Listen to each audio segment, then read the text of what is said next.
Praise the lord. హల్లెలూయా. మంచిది. ఇప్పటి వరకు దేవుణ్ణి స్తుతించాము, దేవుని నామాన్ని ఘనపరిచాము. హల్లెలూయా. ఈ వేళలో దేవుని వాక్యాన్ని మనం ధ్యానించుకుంటాం. హల్లెలూయా.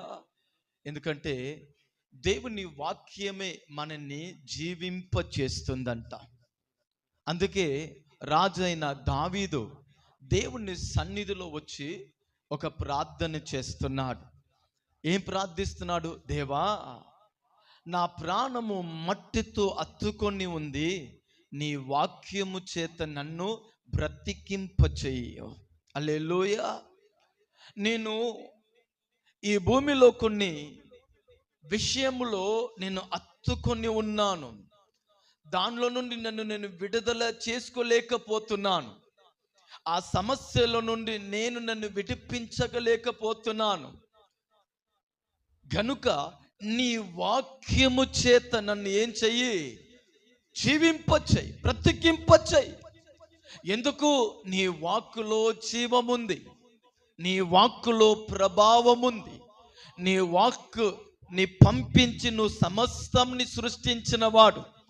నీ వాక్యం ముందు అది అలలైనా సరే ఆగిపోవాలి, తుఫానైనా సరే ఆగిపోవాలి. నీ వాక్యములో అటువంటి శక్తి ఉంది గనుక నీ వాక్యము చేత నన్ను బ్రతికింపుము అని అంటున్నాడు. హల్లెలూయా.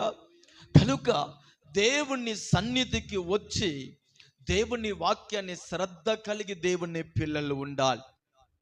వాక్యం వినేటప్పుడు దేవుని పిల్లలైన మన ప్రార్థన ఎలా ఉండాలంటే, దేవా, ఈ వాక్యము నా హృదయమని పలక మీద మీరు రాయండయ్యా అనేది మన ప్రార్థనగా ఉండాలి.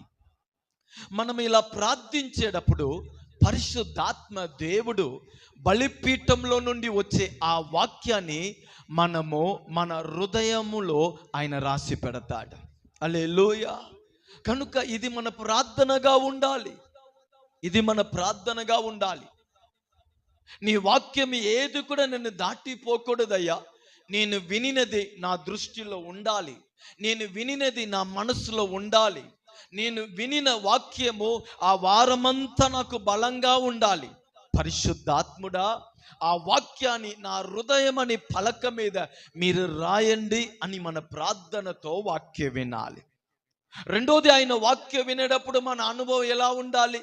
దేవా, పరిశుద్ధ లేఖనములో ఉన్న ఆశ్చర్య కార్యంని నేను చూసేనట్టు, నేను అనుభవించినట్టు నా మననేత్రంని తెరవండి అనేది మన ప్రార్థనగా ఉండాలి.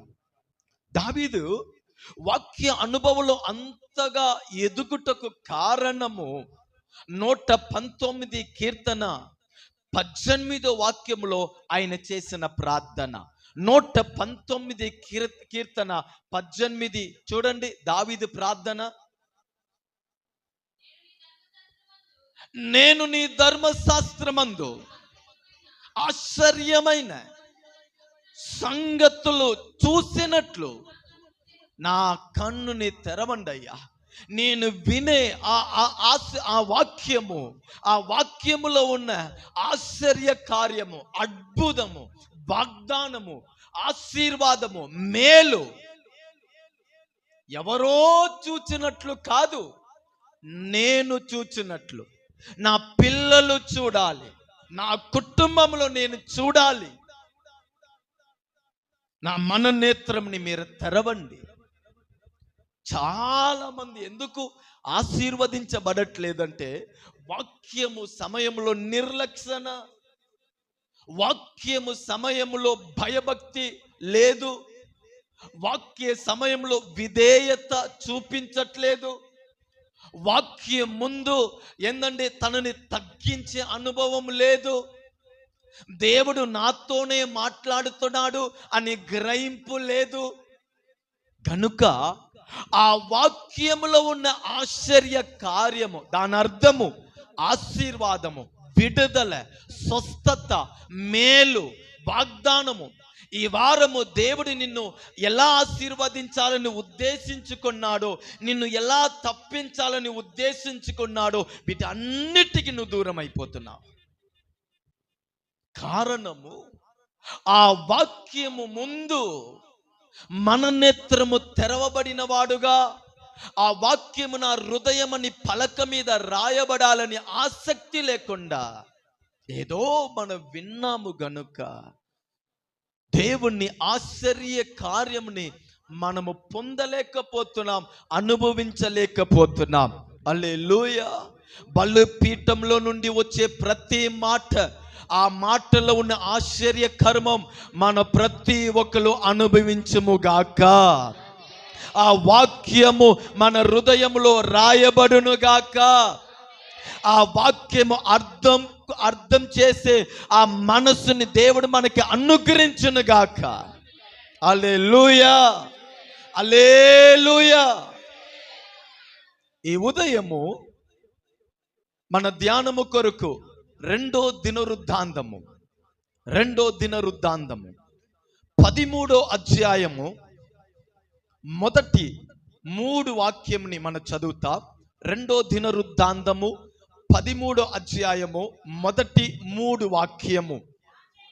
రాజైన యెరోబాము ఏలుబడిలో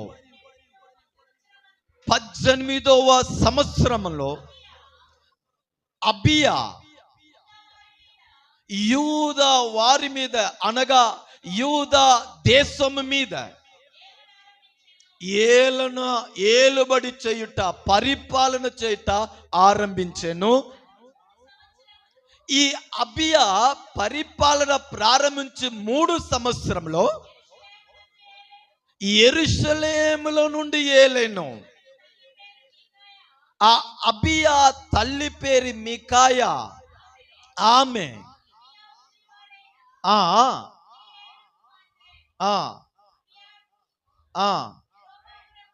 యెరోబాముకును, ఎవరెవరికి యుద్ధం అంట? అబియాకును యెరోబాముకును యుద్ధము కలగగా, అబియా 4 లక్షల మంది పరాక్రమశాలుల్ని సైన్యము ఏర్పరుచుకొని యుద్ధానికి సిద్ధపడ్డాడు.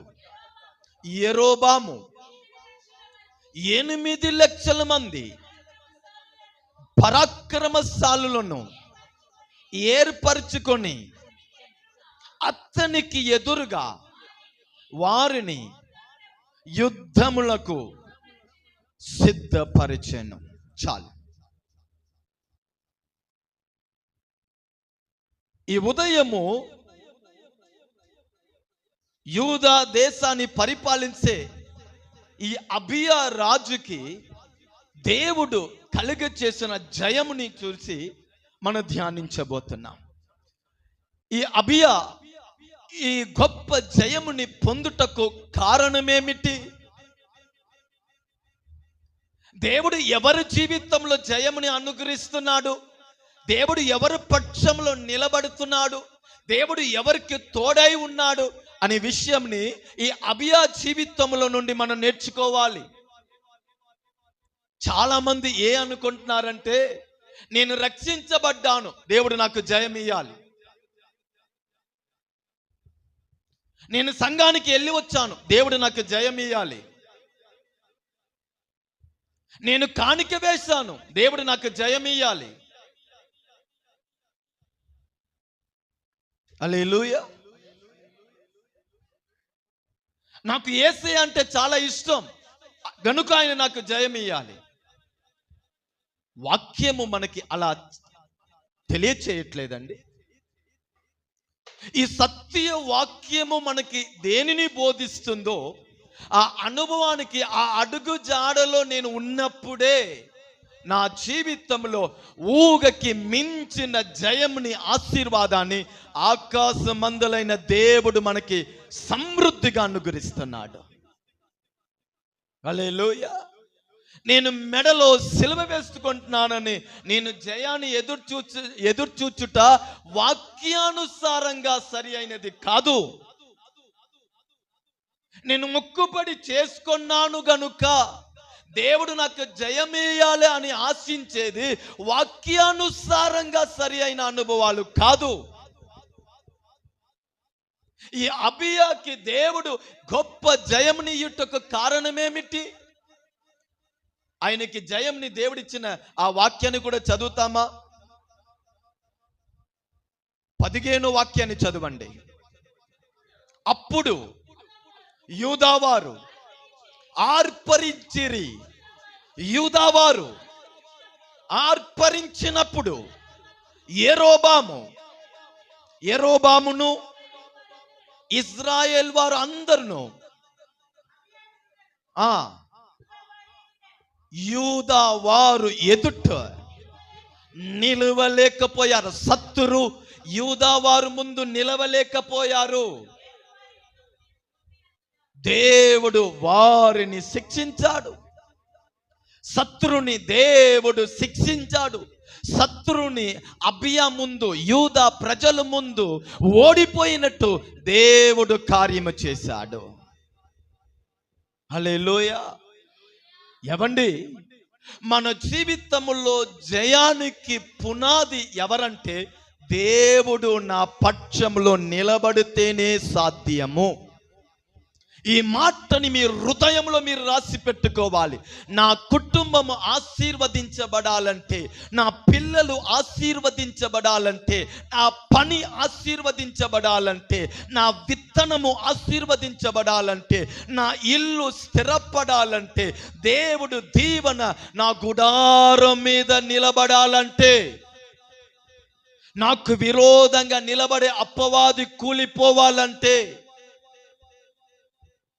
మనందరూ వాక్యం ముందు మనము ఒప్పుకోవలసిన సత్యం ఏమిటంటే దేవుడు యూదా వారు పక్షంలో నిలబడ్డాడు కనుక యూదా వారు ముందు శత్రు ఓడిపోయారు.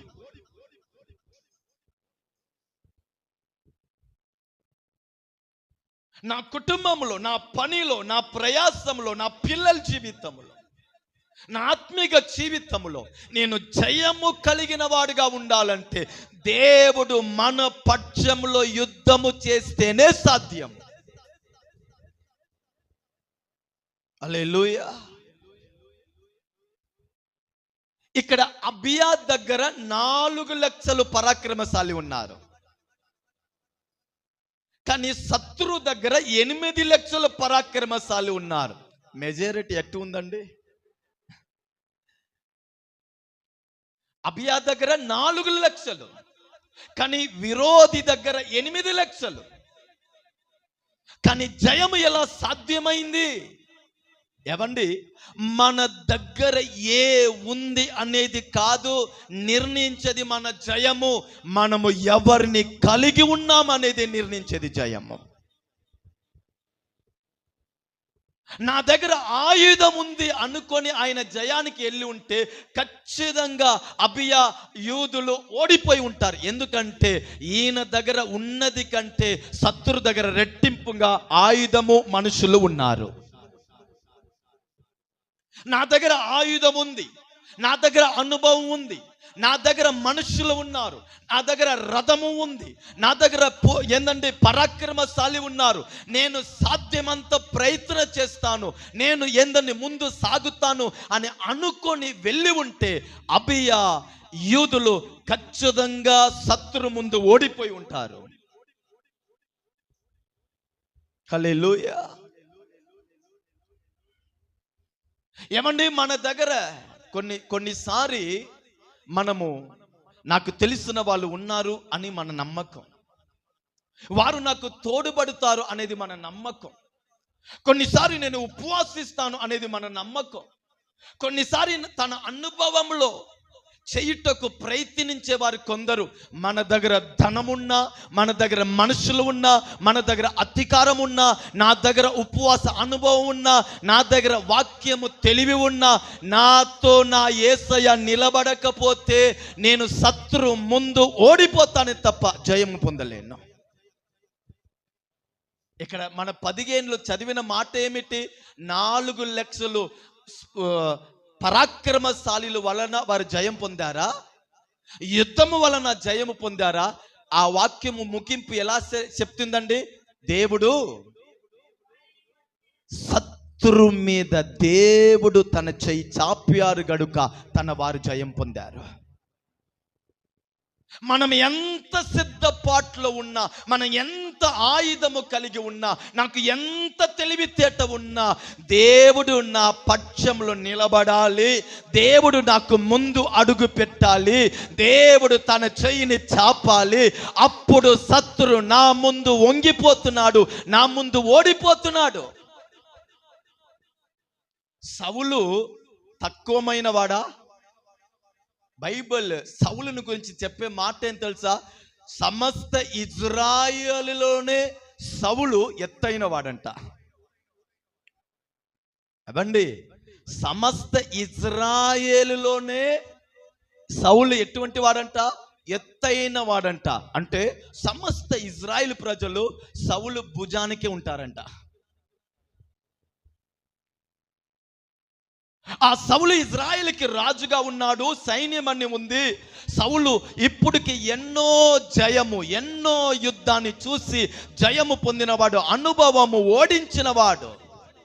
గోలియాతు వస్తున్నారు, మీకు మాకు యుద్ధం వద్దు, ఎందుకు మీ ఆయుధముని మీరు ఉపయోగించాలి, మా ఆయుధముని ఎందుకు ఉపయోగించాలి, మా వారి ఎందుకు చావాలి, మీ వారి ఎందుకు చావాలి, ఈ గొడవలు వద్దయ్యా. ఫిలిష్తీయుల తరపు నుంచి నేను వస్తాను చెప్పాడా? ఇజ్రాయేలు రారా, మీ తరపు నుంచి ఎవరైనా ఒక్కరు రాండి. అదేగా ఆయన చెప్పిన మాట. ఎందుకు పెద్ద యుద్ధము, వందల మంది చావాలి? వద్దు. ఫిలిష్తీయుల తరపు నుంచి గోలియాత్ అయిన నేను వస్తాను, ఇజ్రాయేలులైన మీ తరపు నుంచి ఒక్కటి రాండి, ఇద్దరు యుద్ధం చేస్తాం. నేను ఓడిపోతే నా దేశము నా సైన్యం మొత్తం మీ ముందు వంగిపోతాం, మీరు మమ్మల్ని ఏలుబడి చేయండి. నువ్వు ఓడిపోతే ఇజ్రాయేలు సైన్యము ప్రజలందరూ నా ముందు వంగిపోవాలి, మేము ఏలుబడి చేస్తాం. 40 రోజు నుంచి ఏమండి గోలియాతు కేకలేస్తున్నాడు, సౌలు సింహాసనాన్ని విడిచి దిగట్లేదు. వందల యుద్ధాన్ని చేసిన వాడు, జయాన్ని చూసిన వాడు, దేవుని ప్రభావాన్ని అనుభవించిన వాడు, ఒక్క గోలియాతు ముందు ఆయన దిగి రావట్లేదు, సైన్యాన్ని పంపించట్లేదు. ఇజ్రాయెల్ దగ్గర సైన్యము 40 రోజు నుంచి నిలబడతా ఉంది. సౌలు రాజు సింహాసనం మీద కూర్చుంటున్నాడు, భయముతో ఉన్నాడు. అటు ఫిలిష్తీయులు వచ్చి యుద్ధానికి సిద్ధంగా ఉన్నారు. గోలియాతు సవాలు విసురుతున్నాడు, ఒక్కడు రండి.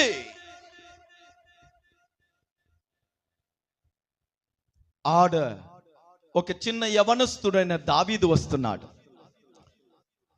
అక్కడ జరిగే మొత్తం కథని విన్నాడు. ఇంతేనా, నేను వెళ్తాను, ఆయనతో యుద్ధం చేస్తానికి అంటున్నాడు. హల్లెలూయా. సౌలు అంటున్నాడు, వద్దు నానా, ఆయన చిన్నప్పటి నుంచే యుద్ధంలో ఎదిగినవాడు, మేమే భయపడి ఉంటే నువ్వు ఏం చేయగలుగుతావు? దావీదు అంటున్నాడు, ఆయన ఎటువంటి వాడైనా నాకు సంబంధం లేదు. హల్లెలూయా. గోలియాతు ఎటువంటి వాడైనా నాకు సంబంధం లేదు, లోకంలో ఉన్నవాడు కంటే నాలో ఉన్నవాడు గొప్పవాడు. హల్లెలూయా. ఆయన ఆయుధంతో నాకు సంబంధం లేదు, ఆయన సైన్యముతో నాకు సంబంధం లేదు, ఆయన అనుభవంతో నాకు సంబంధం లేదు, నాకు ఇజ్రాయిల్ ప్రజలతో సంబంధం లేదు, రాజు అయిన మీతో నాకు సంబంధం లేదు, మీ దగ్గర ఉన్న సైన్యముతో నాకు సంబంధం లేదు. కానీ నేను కలిగి ఉన్నవాడు సైన్యములకు అధిపతి అయిన యెహోవా. నేను ఎడారిలో ఉన్నప్పుడు, అడవిలో ఉన్నప్పుడు సింహముని ఎలా చంపాలని ఆయన నాకు నేర్పించిన వాడు, ఎలుగుబండిని ఎలా చంపాలని ఆయన నాకు నేర్పించిన వాడు. నేను యూనివర్సిటీలో యుద్ధాన్ని నేర్చుకోలేదు, మాస్టర్ దగ్గర యుద్ధాన్ని నేర్చుకోలేదు, ఏందండి మంచి తెలివి కలిగిన వాళ్ళ దగ్గర యుద్ధాన్ని నేర్చుకోలేదు. నేను అడవిలో గొర్రెల్ని మేపుతా ఉన్నప్పుడు నేను ఆరాధించిన దేవుడు నా చెయ్యిని యుద్ధానికి సిద్ధపరిచాడు. మన జీవితములో జయముని అనుభవించుటకు నేను ఎవరు అనేది కాదు ముఖ్యము, నా దగ్గర ఏ ఉందనేది కాదు ముఖ్యము, నా ఎదుట ఉన్నవాడు ఎటువంటి వాడు అనేది కాదు ముఖ్యము, నేను ఎవరిని కలిగి ఉన్నాను. ఏ దేవుణ్ణి నేను కలిగి ఉన్నాను, నా నమ్మకం ఎవరి మీద ఉంది? దావీదు అంటున్నాడు, యుద్ధము నాది కాదు, యుద్ధము బిక్కరగా చెప్పండి, యుద్ధము యెహోవాది. ఆ సింహాన్ని చంపుటకు నన్ను ఉపయోగపరుచుకున్నవాడు. ఏ గోలియాతు పెద్ద మ్యాటర్ కాదు. ఈ ఉదయము దేవుడు మనకి చెప్పే మాట ఏమిటంటే, ఆశీర్వాదం కావాలి, విడుదల కావాలి, స్వస్థత కావాలి, మేలు జరగాలి, జయము కావాలని ఇంత ఆశ పెట్టుకుంటున్నాము, ఇన్ని విషయాన్ని ఎదురు చూస్తున్నాము, దేవుడి దగ్గర మొర పెడుతున్నాము. దేవుడు అంటున్నాడు, నువ్వు ఎవరిని కలిగి ఉన్నావు? నీ పిల్లల్ని ఎవరికి అప్పగించి నువ్వు పెంచుతున్నావు? నువ్వు చేసే పనిని ఎవరికి అప్పగించి నువ్వు చేస్తున్నావు? ఎవరి మీద ఆధారపడి చేస్తున్నావు? ఎవరిని నువ్వు భుజ బలముగా పట్టుకొని నువ్వు చేస్తున్నావు అనేదే ముఖ్యము. ఇక్కడ అబియా రాజు ఇంత గొప్ప జయాన్ని పొందుటకు 8 లక్షలు పరాక్రమశాలులు ఈయన ముందు ఓడిపోవుటకు కారణము, అబియా తన సైన్యం మీద మనసును ఉంచలేదు, తన ఆయుధం మీద మనసును ఉంచలేదు, ఆయన నమ్ముకున్న దేవుడి మీదే ఆయన ఆధారపడ్డాడు. ఈ ఉదయము మన జీవితంలో జయము కావాలంటే ఏమండి, దేవుడు మన జీవితంలో లేకుండా, ఆయన సహవాసం లేకుండా, ఆయన తోడు లేకుండా, ఆయన నడిపింపు లేకుండా నా దగ్గర ఏదైనా ఉండని, కానీ నేను ఆశించే జయాన్ని నేను పొందలేను. హల్లెలూయా. మన జీవితంలో ఎదుట వాళ్ళ దగ్గర ఉన్న అనుభవాలు, ఆశీర్వాదము, జయము మీ దగ్గర లేకపోవచ్చు, పరిస్థితి తారుమారుగా ఉండవచ్చు, అనుభవాలు చేదుగా ఉండవచ్చు, ఆశలు ఎక్కువ మీలో ఉండవచ్చు, కానీ అర్థం అవ్వట్లేదని కలవరంలో ఉండవచ్చు. మీ దగ్గర ఎదుట వాళ్ళ దగ్గర ఉన్నట్టు లేకపోయినా నువ్వు యేసయ్యని కలిగి ఉంటే, నిజంగా లేనిదిని ఉన్నట్టు పిలిచేవాడు, శూన్యముల నుండి సమస్తాన్ని కలిగ చేసిన వాడు, మన పక్షంలో జయముని అనుగ్రహించుటకు ఆయన సమర్థుడు. హల్లెలూయా. అబియా దేవుడు మన దేవుడు కనుక జయము రావట్లేదే అని బాధ కంటే, జయమిచ్చేవాడుని మనం అత్తుకుంటే ఎంత బాగుంటాయో, జయమిచ్చేవాడుని కలిగి ఉంటే ఎంత బాగుంటాయో, జయమిచ్చేవాడితో కలిసి నడుస్తే ఎంత బాగా ఉంటాయో. ఆమేన్ చెప్పండి. హల్లెలూయా. మంచిది. ఈయన చేసిన కార్యంని నేను త్వరగా రాసుకున్న వారి కొరకు నేను త్వరగా చెప్తాను. ఈ అబియా ఈ జయముని పొందుటకు ఆయన చేసినది ఏమిటి, లేకపోతే ఆయన జీవితంలో ఉన్న అనుభవంలో నుండి దేవుడు సంఘానికి కూడా కొన్ని ఆత్మీయ పాఠని నేర్పిస్తున్నాడు. చాలాసారి నేను చాలా అనుభవాన్ని నేను మీకు నేర్పించున్నాను గనుక నేను కొన్ని విషయాన్ని నేను మీకు గుర్తు చేసి నేను ముందు వెళ్తాను. మీరు ఆ పాయింట్ని వరకు మీరు రాసుకోండి. అబియా గొప్ప జయముని పొందుటకు దేవుడు ముందు ఆయన చూపించిన అనుభవం, లేకపోతే ఆయన దగ్గర కనబడే అనుభవం, లేకపోతే యూదా ప్రజల దగ్గర దేవుడు చూసిన అనుభవము ఈరోజు మన దగ్గర కూడా ఉంటే, హల్లెలూయా, ఖచ్చితంగా మన జయముని ఎవ్వరు కూడా ఆపలేరు, మన ఆశీర్వాదాన్ని ఎవ్వరు కూడా ఆపలేరు. కొందరు బాధ ఏం తెలుసా, వారు అడ్డగిస్తున్నారయ్యా అంటారు, వారు వలన ఈ ఆశీర్వాదము ఆటంకముగా ఉందయ్యా అంటారు. మరికొందరు బాధ ఏం తెలుసా, నాకు రావలసిన ఆ డబ్బులు వారి దగ్గర ఉండిపోతుందయ్యా, వారు ఇయ్యట్లేదయ్యా అనేది కొందరు బాధ. ఈ ఉదయం యేసు నామములో నేను చెప్తున్నాను, ఈ వాక్య ఆలోచనానికి మనని అప్పగించగలిగితే నీ ఆశీర్వాదాన్ని అడ్డగించిన వారిని నా దేవుడు దర్శిస్తాడు. నీ ఆశీర్వాదం ఎవరి చేతిలో ఉందో వారే వచ్చి నీ చేతులు పెట్టినట్టు నా దేవుడు ఫరోను హృదయాన్ని కఠినపరచగలుగుతాడు, ఫరోను హృదయాన్ని మార్చగలుగుతాడు. ఆయనకి అసాధ్యమైనది ఏది కూడా లేదు. హల్లెలూయా. సరే, ఈయన జీవితంలో మనం నేర్చుకోవలసిన మొదటి పాఠం ఏమిటంటే, మొదటి వాక్యాన్ని మరలా చదవండి. 13వ అధ్యాయం మొదటి వాక్యము.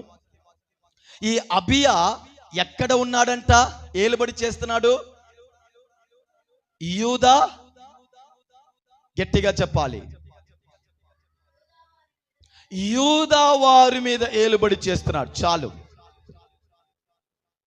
యూదా వారి మీద ఏలుబడి చేస్తున్నాడు. మొదటిగా యూదా అంటే స్తుతి అని అర్థము. చెప్పాలి అందరూ. యూదా అంటే ఏమిటి? స్తుతి. ఈ అబియా దేవుని వలన జయముని ఆశీర్వాదాన్ని పొందుటకు కారణము, దేవుడు మన జీవితము కూడా అద్భుతము చేయాలంటే, విడుదలని అనుగ్రహించాలంటే, మన కొరకు నూతన మార్గముని సిద్ధపరచాలంటే, ఆగిపోయిన ఆశీర్వాదం మరలా మనం పొందాలంటే, జయము కలిగిన వారుగా మన అడుగు ముందు సాగాలంటే, మొదటిగా యూదాలాగా మనం ఉండాలి. ఆమేన్ చెప్పండి. హల్లెలూయా. యూదా అంటే అందరూ చెప్తారా? స్తుతి. స్తుతి లేని జీవితము ఏందండి? అది జీవము లేని ఒక జీవితం లాగా. మన ఇల్లు స్తుతితో నింపబడును గాక. హల్లెలూయా. ఎరిగో గోడ నిలబడుతుందండి. ఆ ఎరిగో గోడని దాటితేనే ఆశీర్వాదం, వాగ్దాన దేశం. ఏం చేయాలని అర్థం కావట్లేదు. దేవుడు ఒకే మాట చెప్పాడు, 7 రోజు గోడని తిరుగుతా రండి, 7వ రోజు బూరంని ఊదండి, స్తుతించు. హల్లెలూయా. ఆ 15 వాక్యములు మనం చూస్తున్నాముగా. ఆ ప్రజలు, యూదా ప్రజలు ఏం చేశారంట? బూరముని ఊది ఆర్పాటము. ఇవాళ మనం చూసే ఆర్పాటం కాదండి. ఆమేన్ చెప్పండి. మీరు బయట చూసే ఆర్పాటము కాదు. మీరు బయట చూసే ఏందండి? ఆ గొడవలు, అదని కాదు. ఈ ఆర్పాటంలో పరిశుద్ధత ఉంది, ఈ ఆర్పాటంలో భక్తి ఉంది, ఈ ఆర్పాటంలో తగ్గింపు ఉంది. ఈ ఆర్పాటము నా దేవుడు ముందు వారు చేసిన స్తుతి. ఏ స్తుతించారు? నా దేవుడు గొప్పవాడు, నా దేవుడు మహాగణుడు, నా దేవుడు సర్వాధికారి, నా దేవుడు సైన్యములకి అధిపతి అయిన యెహోవా, నా దేవుడు ఎర్ర సముద్రాన్ని 2 భాగం చేసిన వాడు, నా దేవుడు మన్నాను కుమరించిన వాడు, నా దేవుడు బండల నుండి నీళ్లను ఇచ్చిన వాడు, నా దేవుడు అరణ్యంలో మా పితరులని అద్భుతంగా నడిపించిన వాడు. హల్లెలూయా. ఆయన నామమును చెప్పి స్తుతించగా దేవుడు సింహాసనం మీద కూర్చోలేకపోతున్నాడు. నేను చెప్పాను, స్తుతించగా దేవుడు. కొందరు ఇంట్లో గొడవ చేసుకుంటే పక్కన ఇంటి వారు నెమ్మదిగా ఉండలేకపోతారు తెలుసా? ఇప్పుడు మీకు అర్థమైంది. హల్లెలూయా. తగాదు, గొడవలు ఏందండి? ఇప్పుడు మేమున్న ఆ అద్దె ఇంట్లో కింద ఇంకో పక్కన ఒక పోర్షన్ ఉంది. మన అయ్యగారు ఇప్పుడు ఈ ఇంట్లో ఉన్న సత్రంపల్లో ఏ ఇంట్లో ఉన్నారు, పక్కన ఇంకొక పోర్షన్ ఉంది. ఆ ఇంట్లో ఒకరు వచ్చి, ఒక కుటుంబం వచ్చి అద్దెకి ఉన్నవారు బాగానే ఉంటారు, బాగా సంతోషంగా ఉంటారు. సడన్గా మధ్యరాత్రిలో 12 గంటలైనా 1 అయినా, మధ్యరాత్రి 2 గంటలు ఆ గోడ, అంటే 2 ఇళ్ళంటే మధ్యలో ఒక గోడ వచ్చింది చూసారా? ఆ గోడలో పెద్దగా సౌండ్ వచ్చింది. ఏదో ఒక వస్తుతో ఆ గోడని గట్టిగా కొట్టినట్టు సౌండ్ వచ్చింది. తీర బయట వెళ్ళి చూస్తే ఆ భర్త ఆ భార్య మధ్యలో తగాదు వలన కోపముతో ఆయన ఆ భార్య ఎండికని పెట్టుకొని ఆ గోడ మీద కొట్టేవాడు. హల్లెలూయా.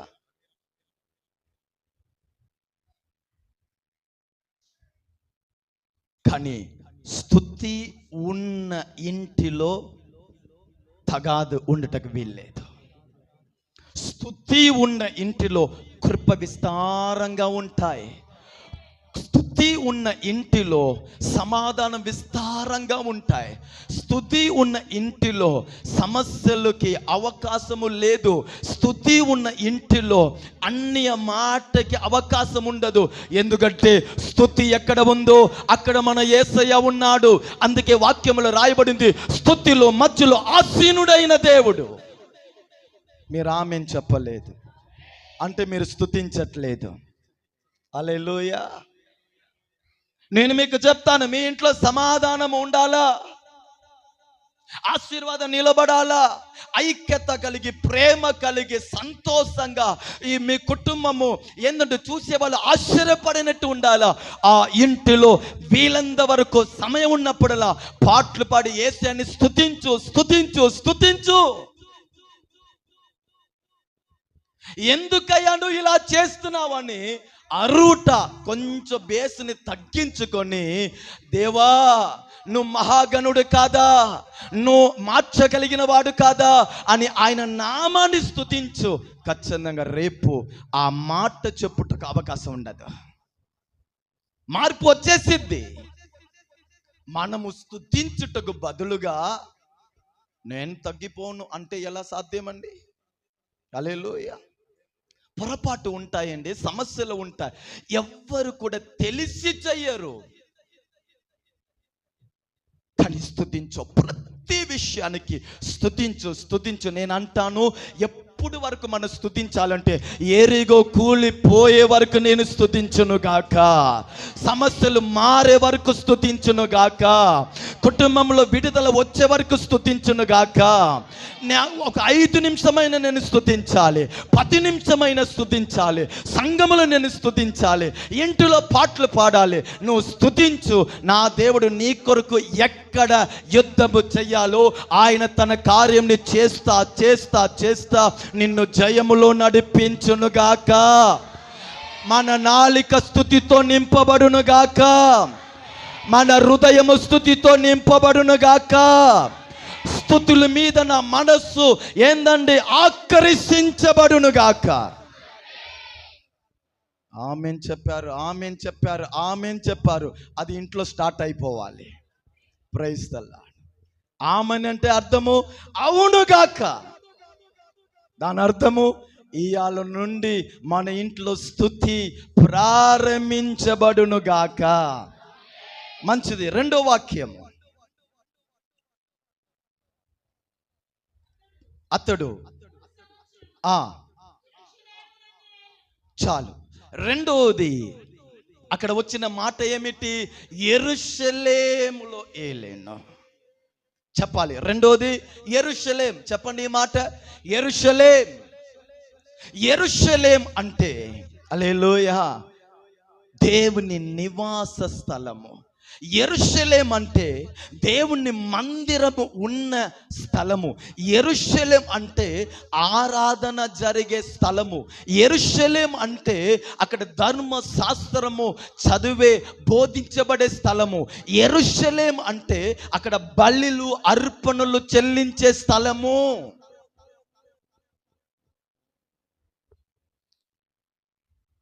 మన జీవితంలో జయము రావాలంటే రెండోది మన అనుభవం ఎలా ఉండాలి? యెరూషలేము అనుభవంగా మన జీవితం ఉండునుగాక. యెరూషలేముకి అనేక అర్థం ఉన్నా ఈ పూట ఒక్క విషయాన్ని చెప్తాను. యెరూషలేము అనుభవం అంటే సంఘ అనుభవము. మీరు దావీదు దగ్గర, అయ్యా దావీదు ఇంత గొప్ప పరిపాలన, ఆశీర్వాదము, జయము, ఐశ్వర్యము, ఘనత, మహిమ దావీదు నీలాగా స్తుతించేవారు లేదు, నీలాగా ప్రవక్త లేదు, నీలాగా కీర్తనకారుడు లేదు, నీలాగా జయము చూసేవాడు లేదు, నీలాగా యుద్ధము చేసిన వాడు లేదు. ఒక వ్యక్తి అంటాడు, ఒక్క దావీదు 1000 యుద్ధ పరాక్రమశాలికి సమానమంట. ఏ కృప అండి! ఆ వ్యక్తి అంటున్నాడు, దావీదు రాజా మీరు రావద్దు, మీరు 1000 మందికి సమానం. ఏ ఆత్మీక జీవితం అండి! దావీదు ఇంత గొప్ప సాక్ష్యము, ఆశీర్వాదానికి కారణం ఏమిటంటే, దావీదు ఒకే మాట అంటాడు, నేనైతే దేవుని మందిరంలో పచ్చని, చెప్పాలి, నేనైతే దేవుని మందిరంలో పచ్చని ఒలీవ చెట్టు వల్లే ఉన్నాను. నా ఆశీర్వాదానికి కారణము దేవుని మందిరంలో నేను చూపించిన విధేయత. నా ఆశీర్వాదానికి కారణము దేవుని మందిరంలో నేను చూపించిన తగ్గింపు.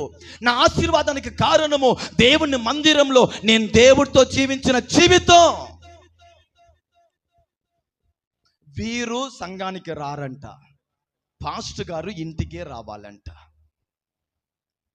హల్లెలూయా.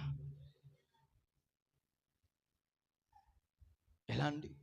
యేసయ్య దగ్గర కూడా ఇప్పుడు డిమాండ్గానే మాట్లాడుతున్నారు. హల్లెలూయా.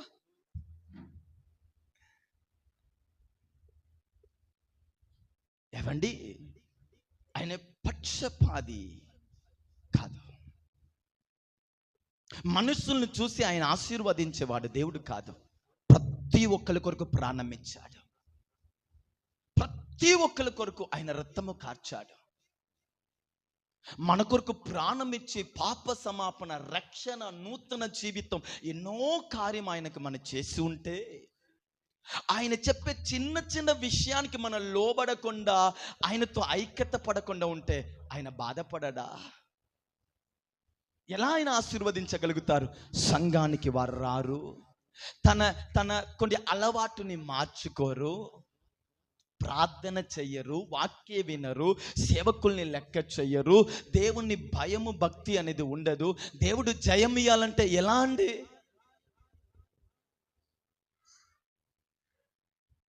దావీదు చెప్పే మాట చూడండి, నా ఆశీర్వాదానికి కారణము నేను దేవుని మందిరంలో నాటబడిన వాడుగా నేను బ్రతికాను. దేవుని మందిరికి దూరమైన రోజు లేదు. దేవుని మందిరాన్ని నేను తక్కువగా చూసిన రోజు లేదు. దేవుని మందిరంలో నేను మోకరించకుండా బయట వెళ్ళిన రోజు లేదు.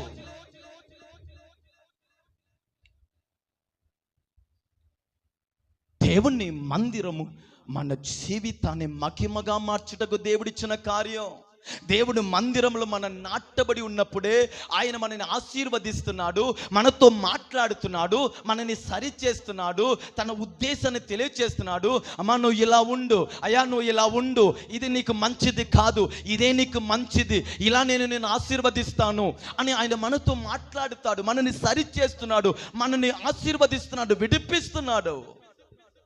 అన్ని ఆశీర్వాదం దేవుని సన్నిధిలో ఉంటే 6 రోజంతా మనము ఈ రాత్రి పగలు బలహీనతని చూడకుండా, టైర్డ్ని చూడకుండా, వాతావరణాన్ని చూడకుండా పరిగెత్తుతున్నాము, పని చేస్తున్నాము, కష్టపడుతున్నాము, ఇబ్బంది పడుతున్నాము.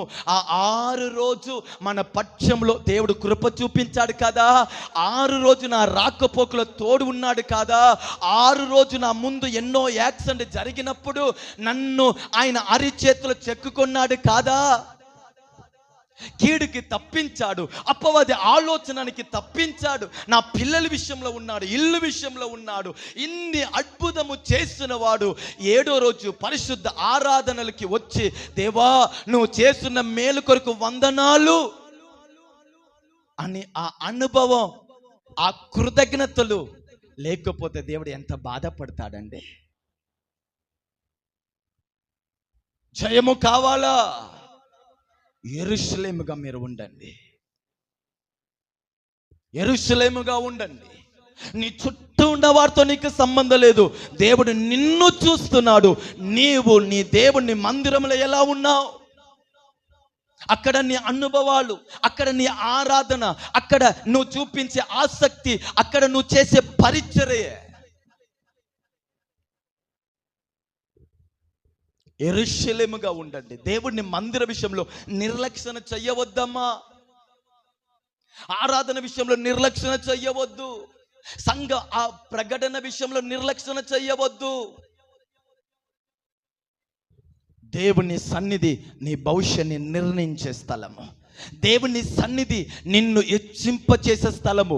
దేవుని సన్నిధి నీ పిల్లల్ని ఆశీర్వదించే స్థలము. దేవుని సన్నిధి రాక్కడికి నిన్ను సిద్ధపరిచే స్థలము, నీతో మాట్లాడే స్థలము. దేవుని మందిరంలో నాటబడిన వారుగా మన జీవించుముగాక. హల్లెలూయా. మంచిది. ఈ అబియా ఇంత గొప్ప జయము పొందుటకు మూడో కారణము, అయా 10వ వాక్యాన్ని చదవండి. అయితే యెహోవా చాలు. మూడోది జయము పొందుటకు కారణం ఏం తెలుసా? ఆయన చెప్పే స్టేట్మెంట్ని చూడండి. అయితే యెహోవా, అది విషయం. ఇప్పుడు యుద్ధానికి అందరూ వచ్చేసారు. అవతల కూడా 8 లక్షల మంది వచ్చేసారు. ఇటు వీళ్ళు కూడా 4 లక్షల మందితో యుద్ధానికి వచ్చేసారు. కానీ అబియా ఆ 8 లక్షల మంది యుద్ధ పురుషుల్ని, పరాక్రమశాలిని, వాళ్ళని నడిపించే యెరోబామును చూసి అంటున్నాడు, అయితే యెహోవా మాకు దేవుడు. ఇదండి స్టేట్మెంట్. వాస్తవానికి ఏం చెప్పాలి? మా దగ్గర కూడా ఆయుధం ఉందని చెప్పాలి. మా దగ్గర కూడా యుద్ధ పురుషులు ఉన్నారని చెప్పాలి. మేము కూడా మీ మీద యుద్ధము చేస్తామని చెప్పాలి. ఇటువంటి ఏ మాట చెప్పకుండా శత్రువుని చూసి అబియా చెప్పిన ఒకే మాట, అయితే యెహోవా మాకు దేవుడు. దేవుడు మనకి జయం ఇయ్యాలంటే మూడోదిగా మన జీవితంలో దేవుడు చూసే కార్యం ఏమిటంటే ఆయనని మాత్రం నమ్మేవారుగా ఉండుముగాక. మూడోది, ఆయనను మాత్రం నమ్మేవారుగా ఉండుముగాక. యేసయ్య నాకు చాలు, యేసయ్య నాకు చాలు. ఒక దేవుని బిడ్డ హృదయంలో చేయి పెట్టి ఈ మాట చెప్పగలగాలి, యేసయ్య నాకు చాలు, ఆయన నాకు చాలిన దేవుడు. నీ మనసు ఈ మాటని ఒప్పుకోవాలి. నా పరిస్థితి ఏదైనా, నా అవసరాలు ఏదైనా, నేను వెళ్ళే మార్గము అది ముళ్ళులాగా, అనుభవాల చేదులాగా, ఎట్టు చూసిన ముయ్యబడిన అనుభవం మధ్యలో నిలబడిన ఒక దేవుని బిడ్డ ఆకాశమందులైన దేవుణ్ణి చూసి చెప్పగలగాలి, నీవు నాకు చాలిన దేవుడు. హల్లెలూయా. ఆయన నమ్మకం చూడండి. 8 లక్షలు శత్రువు నిలబడితే వారి ముందు తక్కువ ఆయుధము, తక్కువ మనిషిని నిలబడి భయపడుతూ నిలబడట్లేదు. అంటున్నాడు, నా దేవుడు మాకున్నాడు. అందుకే వాక్యంలో రాయబడింది సింహపు పిల్లలు ఆకలితో చెప్పాలి ఉండవచ్చు, కానీ యెహోవాని ఆశ్రయించిన వారికి ఏ మేలు కొదువు ఉండదు. అయ్యా తక్కువ ఆశీర్వాదం ఉందా? వాటిని చూసి చెప్పండి, నా దేవుడు నాకు చాలిన దేవుడు.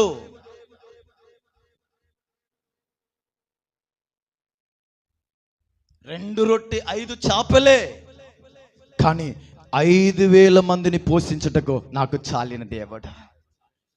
ఈ రాబడిని ఈ నెలంతా ఖర్చులు చేయుటకు ఆయన నా పక్షంలో నన్ను నడిపించుటకు నాకు చాలిన దేవుడు.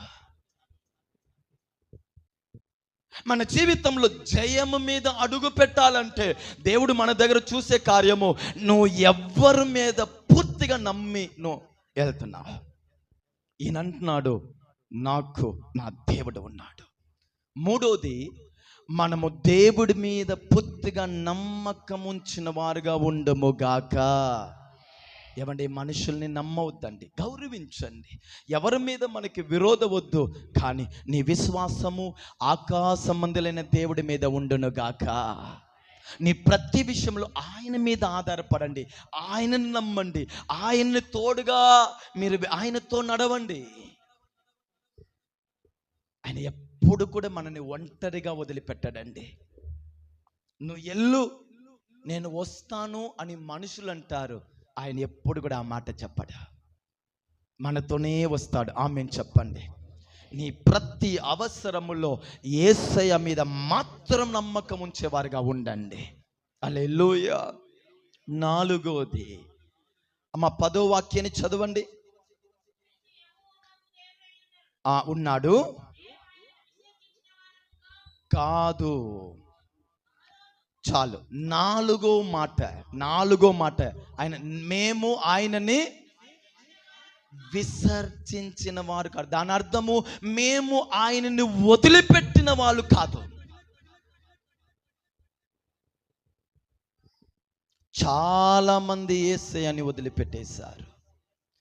చాలా మంది మనస్సులో యేసయ్య లేదు, వారి నోటిలో యేసయ్య ఉన్నాడు. అబియా చెప్పే మాట, మా దగ్గర తక్కువ సైన్యం ఉన్నారు, తక్కువ ఆయుధం ఉంది, పరిస్థితులు ఏంటంటే వ్యతిరేకంగా ఉంది, కానీ ఆయనని మాత్రము మేము విడిచిపెట్టము.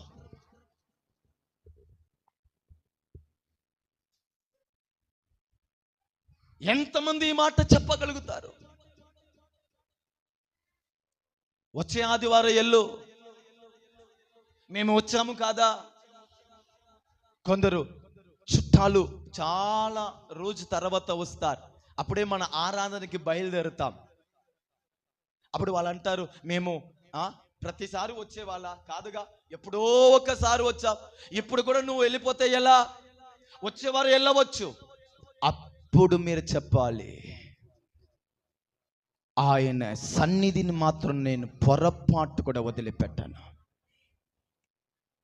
ఏవండి, కొన్ని శోధన వచ్చేటప్పుడే నేను ఎవరు అనే విషయం బయటపడింది. హల్లెలూయా. మన ఏమనుకుంటున్నాం తెలుసా? అన్ని అనుకూలంగా ఉందంటే స్తోత్రం, ప్రైజ్ ది లార్డ్, హల్లెలూయా, దేవుడు నా పక్షంలో ఉన్నాడు. ఏవండి, బైబిల్లో రాయబడిన మాట ఏం తెలుసా? శోధించబడిన తర్వాతనే సువర్ణంగా మార్చబడుతుంది. అంటే గుహలో నుండి, మట్టిలో నుండి తీయబడిన బంగారము అగ్నిలో శోధించబడిన తర్వాతనే దానికి విలువ వస్తుంది.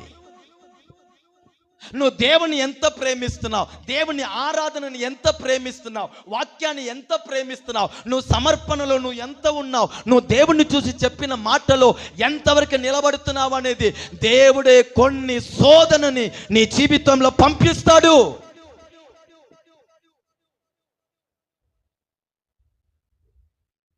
ఆశీర్వాదం మనని ఎంతగా పరిశుద్ధంగా మార్చలేదో, శోధన మనని అంత పరిశుద్ధంగా మార్చివేసింది. హల్లెలూయా. ఎక్కువ శోధనగా ఉందంటున్నావా? నిజంగా ఎక్కువ ఏదో దేవుడు నీ కొరకు సిద్ధపరిచి ఉన్నాడు.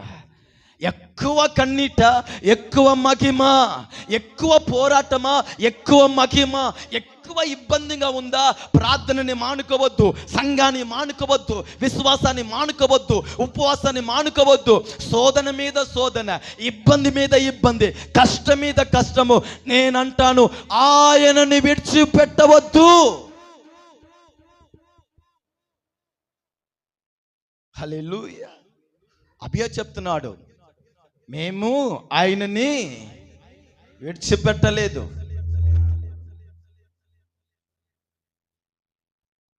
మీరు ఎలా ఉన్నారు? ఆమేన్ చెప్పండి. హల్లెలూయా. కానీ కొందరు ఉంటారు, పూర్తిగా యేసయ్యని విడిచిపెట్టరు. ఒక గంటకి విడిచిపెడతారు, మరలా వెళ్ళి పట్టుకుంటారు. హల్లెలూయా. ఒక రోజుకి విడిచిపెట్టి అంటారు, యేసయ్య అనుకోవద్దులే, మరలా తర్వాత రోజు పట్టుకుంటారు. హల్లెలూయా. కొన్ని కార్యక్రమం వచ్చేటప్పుడు, యేసయ్య నువ్వు ఫీల్ అవుతావు, అందుకే నువ్వు ఇక్కడ ఉండు, నేను వెళ్ళి వస్తాను. అబ్బా, హల్లెలూయా.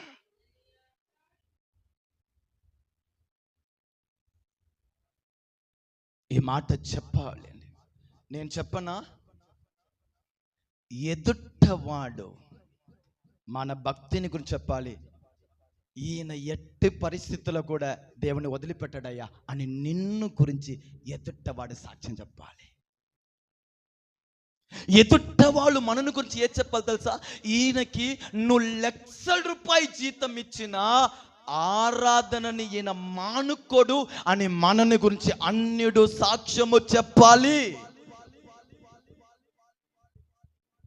హల్లెలూయా. ఆదివారం మన ఇంటికి చుట్టాలు రావుటకు భయపడాలి. మనం వెళ్ళినా వీరు ఆరాధనకి వెళ్ళిపోతారు, ఉండరు. మనని గురించి సాక్ష్యం చెప్పబడాలి. ఉన్నారా? ఆమేన్ చెప్పండి. లేకపోతే మనని చాలా మంచి వాళ్ళని చెప్తున్నారా? వీళ్ళందరికీ న్యాయం చేసే వాళ్ళని చెప్తున్నారా? నన్ను ఎవరు ఏదని అనుకొని, నా దర్శనం నాకు ముఖ్యం, దేవుడు నాకు ఇచ్చిన పిలుపు నాకు ముఖ్యం, దేవుడు నాకు ఇచ్చిన సేవ నాకు ముఖ్యం, దేవుడితో నేను చేసిన సమర్పణ నాకు ముఖ్యం. హల్లెలూయా. చిన్న చిన్న విషయంలో దేవునికి మీ భక్తిని చూపించండి. దేవుడి మీద మీకున్న రోషంని చూపించండి. దేవుడు మిమ్మల్ని మెచ్చుకుంటాడు. దేవుడు మిమ్మల్ని పొగుడుతాడు. మీ విషయంలో దేవుడు పరవశించిపోతాడు. అమ్మో, నన్ను ఇంతగా ప్రేమిస్తున్నాడా? నిందలు వచ్చినా, వారు తప్పుగా మాట్లాడినా, వారు ఏ అనుకున్నా నా విషయంలో, నా పక్షంలో నిలబడుతున్నాడే. దేవుడు మనల్ని అందరి ముందు తన చేయి మీద మనల్ని నిలబెట్టుకుంటాడండి. హల్లెలూయా. ఆయన్ని విడకుండా ఆయన్ని అత్తుకొని జీవించేవారుగా ఉండుముగాక. హల్లెలూయా. అయ్యా 10వ వాక్యాన్ని చదవండి. విడువలేదు కాము. అహరోను సంతతి వారు యెహోవాకి సేవ చేయు యాజకులై ఉన్నారు. లేవీయులు చేయవలసిన పనులను లేవులే సేవకులే చేస్తున్నారు. శత్రుని చూసి అభి అంటున్నాడు, అహరోను వంశస్థులు లేవీలు మా దగ్గర ఉన్నారు. దాని అర్థం ఏంట? అహరోను వంశస్థులు ఎవరు? లేవీలు ఎవరు? పని చేసేవారు ఎవరిని గురించి అంటున్నాడు? ఆయన చెప్పే మాట, మాతో దేవుడు మాకు ఇచ్చిన సేవకుడు ఉన్నారు అంటున్నాడు. హల్లెలూయా.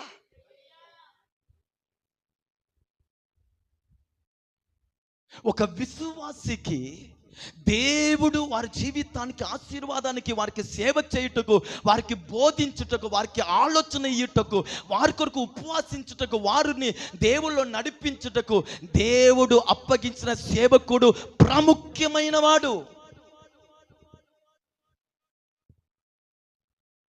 చాలా మందికి సేవకుల విలువ అనేది తెలీదు. సేవకులు దర్శనం వారికి తెలీదు. సేవకులు భారము వారికి తెలీదు. సేవకులు ఏందండి ప్రార్థించే అనుభవం వాళ్ళకి తెలియట్లేదు. ఈ సేవకుడిని దేవుడు మా జీవితము కొరకు ఇచ్చాడు అని ఆ విలువ చాలా మందికి తెలియట్లేదండి. సేవకులు ముందు బూతులు మాట్లాడేవారిని నేను చూసి ఉన్నాను. సేవకులు ముందు గొడవ చేసేవారిని నేను చూసి ఉన్నాను. సేవకులు ముందు అసహ్యంగా నడుచుకున్న వారిని.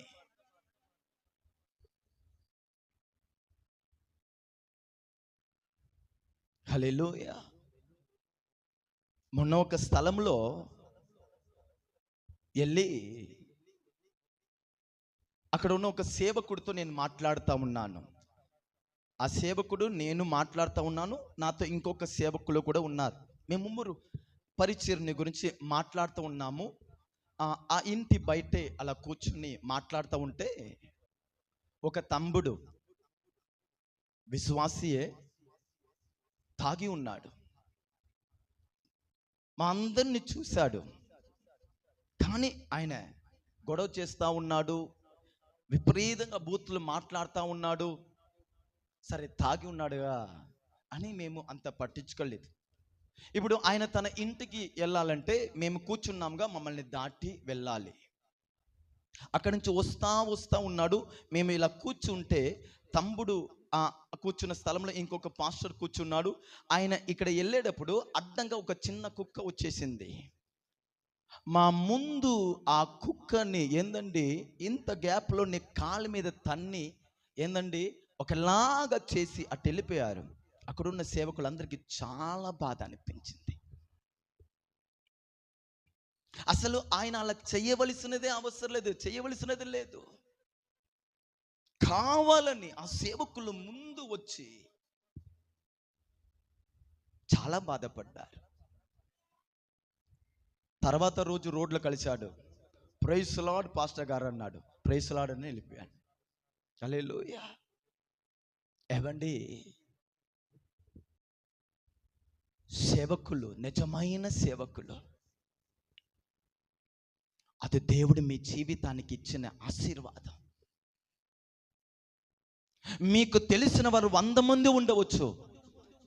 నీ కొరకు ప్రార్థించేవాడు, నీ కొరకు కన్నీరు కార్చేవాడు, నీ కొరకు ఉపవాసించేవాడు, నీకు ఈ వాక్యాన్ని నేర్పించేవాడు. నువ్వు లోకంలో పడిపోకూడదు, నువ్వు బలహీనంగా ఉండకూడదు, నువ్వు ఆశీర్వాదం లేకుండా ఉండకూడదు, నువ్వు విస్తరించాలి, నువ్వు ఆశీర్వాదంగా ఉండాలి, నీకు సొంత ఇల్లు ఉండాలి, నువ్వు రాకడికి సిద్ధపడాలి, నువ్వు పరిశుద్ధంగా ఉండాలని నిన్ను గురించి ఆలోచించేవారు సేవకులు, నీ కొరకు ప్రార్థించేవారు సేవకులు, నీ కొరకు పరిగెత్తేవారు సేవకులు. తన బలహీనతని, తన అవసరాన్ని పక్కన పెట్టుకొని తన సంఘము కొరకు, తన ప్రజల కొరకు పరిగెత్తుతున్నారు. చూడండి, ఆ సేవకులు విలువని అర్థం చేసుకోండి.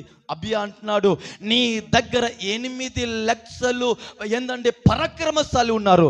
ఆరోను వంశస్థులు, లేవీలు, యాజకులు మా పక్షంలో ఉన్నారు. సేవకుడితో నిలబడేవారు ఎంతమంది? సేవకులు ఏందండి, సేవకులు మాట వినేవారు ఎంతమంది? సేవకులు ఆలోచనకి చెవి అప్పగించేవారు ఎంతమంది? ఒక సేవకుడికి కొన్ని విశ్వాసిని చూసి చాలా సంతోషపడతాడు. వారి చిన్న విషయానికి కూడా ఫోన్ చేస్తారు, అయ్యగారు ఇలా ఇక్కడ వెళ్తున్నా ప్రేయర్ చేయండి, ఇలా చేయాలనుకుంటున్నా ప్రేయర్ చేయండి. చిన్న చిన్న విషయాన్ని కూడా అండి నిజంగా చాలా సంతోషం అనిపించింది. పిల్లలు ఎంతగా మనని ప్రేమిస్తున్నారు, ఎంతగా మన నడిపింపులో ఉన్నారు, ఎంతగా వారు మన ఐక్యతలో ఉన్నారు. చిన్న చిన్న విషయానికి. గత దినంలో పిల్లలు స్కూల్కి బయలుదేరుతున్నారు. స్కూల్ స్టార్ట్ అయిందని వరుసగా ఫోన్ వస్తూ ఉంటే నిజంగా చాలా సంతోషం అనిపించింది. కొందరు ఉంటారు అయిపోయిన తర్వాత చెప్తారు, హల్లెలూయా. కొందరు విషయాన్ని చెప్పరు, ఎవరో ఒకరి ద్వారా తెలుసుకునే పరిస్థితి.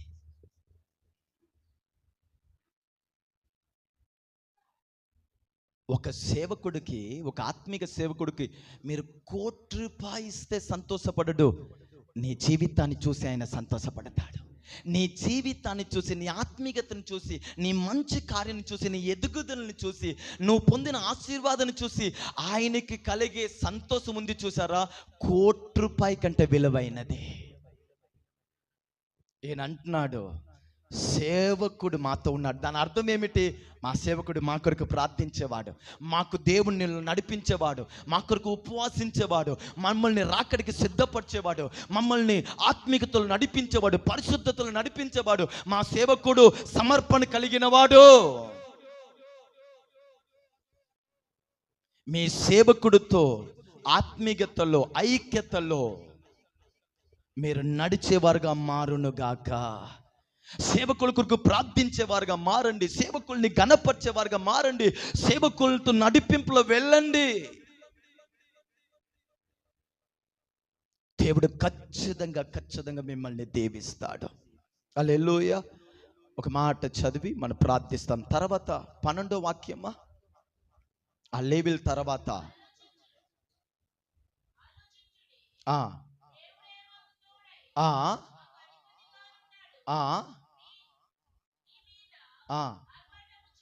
అమ్మ 11వ వాక్యం. వారు ఎవరు? ఆ అహరోను వంశస్థులు, ఆ లేవీలు, ఆ సేవకులు. వారు ఆ చాలు దగన బలులు అర్పిస్తున్నారు. తర్వాత మాట చెప్తున్నాను. ఈయనకి ఇంత ధైర్యం ఏమిటి? దేవుడు మా పక్షంలో ఉన్నాడు, దేవుడు మాకు జయమిస్తాడు, దేవుడు వారి విషయంలో దేవుడు అద్భుతం చేయటం కారణం ఏమిటంటే, ఈ యూదా వంశస్థుల దగ్గర, ఈ అబియా రాజు దగ్గర దగన బలులు అనుభవాలు కనబడుతుంది. ఆమెన్ చెప్పండి. ఏ అనుభవం కనబడుతుంది? దగన బలులు అనుభవాలు కనబడుతుంది. దగన బలులు అంటే సమర్పణ. చెప్పండి, సమర్పణ. లేకపోతే తనని అప్పగించుకొనుట.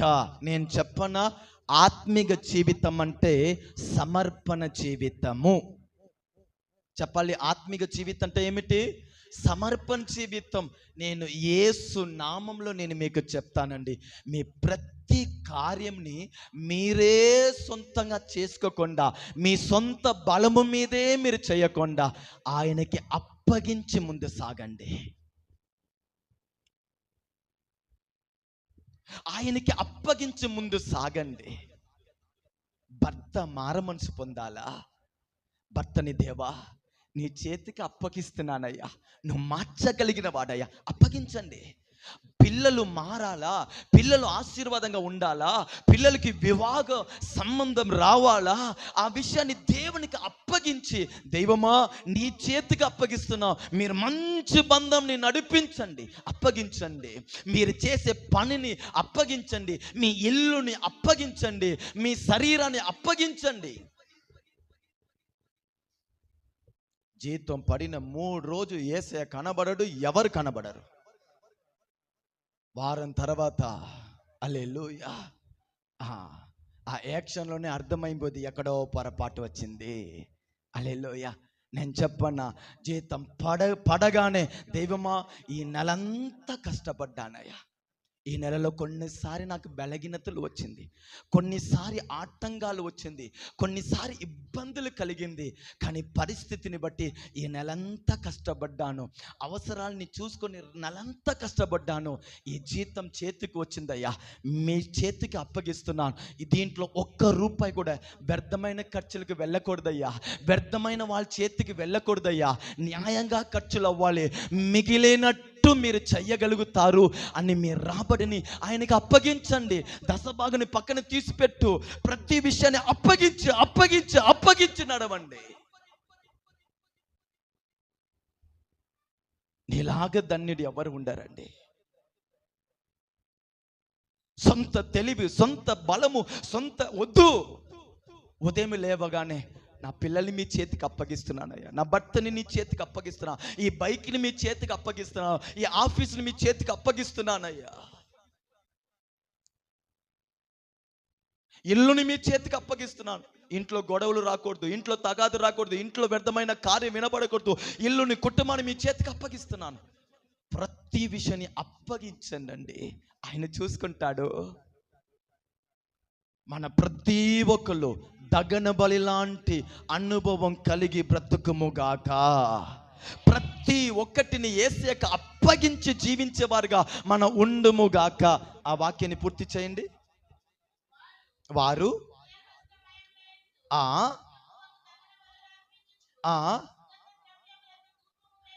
తర్వాత చెప్పబడిన మాట, పాయింట్ నేను మర్చిపోయాను, 7వ పాయింట్ చెప్తున్నాను. ధూపమును చెల్లించు. సుగంధ ద్రవ్యమైన ధూపము. 7వ పాయింట్ అమ్మా, ధూపముని వేయచ్చు. హల్లెలూయా. మనము ధూపము వేసేవారుగా ఉండుముగాక. మీరు అందరికీ తెలుసు, ఉదయమే సాపు తెరవగానే ఒక వ్యక్తి వస్తాడు. హల్లెలూయా. ఏదో సాంబార్ వేస్తాడు, పొగని కొడతాడు. హల్లెలూయా. ₹1, ₹5 ఏదో ఇస్తారు. ఇంకా ప్రతి కొట్టికి పొగ వేస్తా వెళ్తాడు. వాడు కూడా సంవత్సరంగా పొగ వేస్తున్నాడు. వీడు కూడా ఈ షాపులో కొంచెం ముందు వచ్చినట్టు లేదు, ఆయన పొగ వేసేది ఆపేది కూడా లేదు. హల్లెలూయా. కానీ వాళ్ళ నమ్మకం, వీడు వచ్చి అలా పొగ వేస్తే ఈయనకి ఏదో ఒక రూపాయి లేకపోతే ఒక 5 రూపాయలు వేస్తే దీని వలన ఏదో మేలు కలిగింది. నేనంటాను పొగ వలన కాదండి. బైబిల్ చెప్పే పొగ ఏం తెలుసా? ధూపం ఏమిటి తెలుసా? నీవు నీ దేవుడితో మాట్లాడే అనుభవం, ప్రార్థన. ధూపం అంటే చెప్పాలి ఏమిటి? గట్టిగా చెప్పాలి, ఇంకా గట్టిగా చెప్పాలి. ప్రార్థన వలనే సమస్తము సాధ్యం.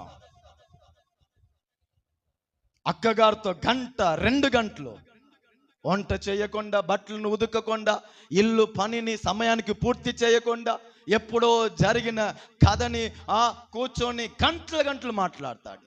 వాళ్ళ భర్త వచ్చి తిట్టకుండా, కొట్టకుండా, అరవకుండా ఎందుకు ఉండడు? హల్లెలూయా.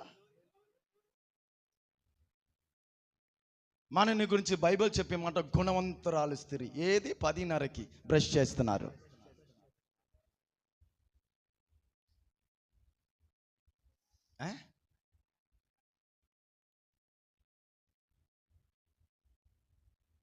ఆమెను చెప్పరే, కష్టం కదా? ఇదే సమయాన్ని పనిని సమయానికి ముగించుకుంటే ఒక పావు గంట వెళ్ళిన భర్త కొరకు, స్కూల్కి వెళ్ళిన పిల్లల కొరకు, ఈ నెల ఇంటికి ఎన్నో అవసరాలు ఉందే, ఎన్నో కార్యం ఉందే, ఎన్నో పెండింగ్ ఉందే, ఒక పావు గంట ప్రార్థిస్తామంటే ఆ ఇల్లు ఎంత ఆశీర్వాదంగా ఉంటాయండి. వ్యర్థంగా మాట్లాడే ఇంటిలో నా దేవుని సన్నిధి నివసించలేదు. భక్తి సంబంధించిన మాట, న్యాయమైన మాట, దేవుడు మనకి నేర్పించిన మాట, భక్తిని కలిగ చేసే మాట. ఉదయమైన, సాయంత్రమైన, రాత్రి అయినా కనీసం ఏదో ఒక సమయంలో మీ ఇల్లుని ప్రార్థన ధూపము కప్పునుగాక. మీరు ప్రార్థన విషయాన్ని ఎంత స్లోగా తీసుకుంటున్నారో అంత అపాయము, అంత ఆపత్తుని మనం ఎదుర్కొంటాము. మీరు ఎంత తక్కువ మీరు ప్రార్థిస్తారో ప్రతి విషయాన్ని కొరకు అంతగా మీరు అపాయము, నష్టము, కీడుని మీరు చూస్తారండి. ఒక సేవకుడుగా నేను మీకు చెప్తాను, ఇంట్లో మీరు ఉన్నారా, సమయానికి మీ పనిని ముగించుకొని ఒక అరగంట ప్రార్థన చేయి, కన్నీరు కార్చు, ప్రతి విషయాన్ని దేవుడి పాదంలో తీసుకొనిరా. పిల్లలు, అయ్యా భర్త, పని, అయ్యా పని చేస్తున్నాం, రాబడి సరిపోవట్లేదు, ఖర్చులు మించి ఉంది, ఆ విషయాన్ని మొత్తం ఒక పావు గంట ఏడవండి దేవుడి పాదములో. ధూపమును వేయిస్తా ఉంటే నేను అంటాను, నీ భర్తకి ప్రమోషన్ నా దేవుడు అనుగ్రహిస్తానే ఉంటాడు. ఆమెన్ చెప్పరా? ఏం భార్య అండి వీళ్ళు. నేను అన్నారు, మీరు ప్రార్థన చేస్తే మీ భర్తలు చేసే పనిని దేవుడు ఇంకనూ ఆశీర్వదించి విస్తరింప చేస్తాడంటే ఎంత గట్టిగా ఆమెన్ చెప్పాలి. మీ సౌండ్కి డీజే సౌండ్ ఓడిపోవాలి కదా. హల్లెలూయా. మాకు అంత ఆశీర్వాదం వద్దండి, వాళ్ళు కష్టపడని, అది మాకు చాలండి. అవునా? మీ మౌనం అలాగనే ఉంది. హల్లెలూయా. ఒక సేవకుడుగా చెప్తానండి, ఒకరి కొరకు ఒకరు ప్రార్థించండి.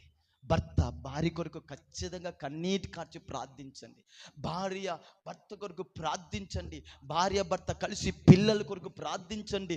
కుటుంబం కొరకు ప్రార్థించండి. కలిసి మాట్లాడండి. కలిసి వినిన వాక్యాన్ని ఆలోచించండి. దేవుడి సన్నిధిలో మొరపెట్టు. నేను అంటాను, నువ్వు దేవుడి దగ్గర చెప్పేవాడైతే మనుషుల దగ్గర నువ్వు చెప్పవు. నేనంటాను, ఒక దేవుని బిడ్డ తన కార్యంని మనుషుల దగ్గర చెప్పేవాడుగా కాదు, నా హృదయ అంతరమును ఎరిగిన నా దేవుడి దగ్గర చెప్పేవాడిగా ఉండాలి. అది ఒక ఆత్మీయ అనుభవం. ప్రార్థన కృప మన హృదయాన్ని, మన ఇల్లుని నింపునుగాక. ఆ వాక్యాన్ని పూర్తి చేయండి.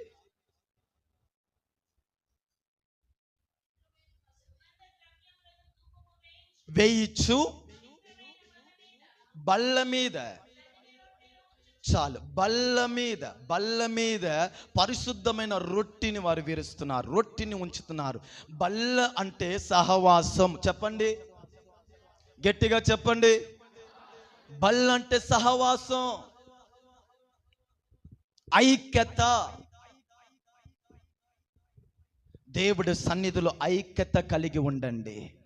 యేసు నామములో నేను మీ అందరికీ చెప్తున్నాను, మీరు ఒకళ్ళు ఐక్యత కలిగి ఉండాలి, ఒకరిని విచారించేవారుగా ఉండాలి. కొన్ని సంఘములో నా ప్రాణమా యెహోవాని సన్నిధించు మాట అయిపోయి పాస్టర్ అలా కన్ను తెరుస్తాడు, ఒక్కళ్ళు కనబడరండి. ఇది సంఘం అంటారా? నా ప్రాణమా యెహోవా అని అది అయిపోయిన తర్వాత ప్రైజ్ లార్డ్, ఒకరిని ప్రైజ్ లార్డ్ ఇచ్చి కొందరు దూతలాగా వెళ్ళిపోతారండి. ఒక నిమిషం నిలబడతాం, ఏందయ్యా పోయిన వారం నువ్వు రాలేదు, విషయం ఏంది అని అడిగితే అది ఆత్మీయత కాదా? ఇప్పుడు పోయిన వారం సాంబ్యా బ్రదర్ రాలేదు, సహోదరులు ఎవరైనా ఫోన్ చేశారయ్యా?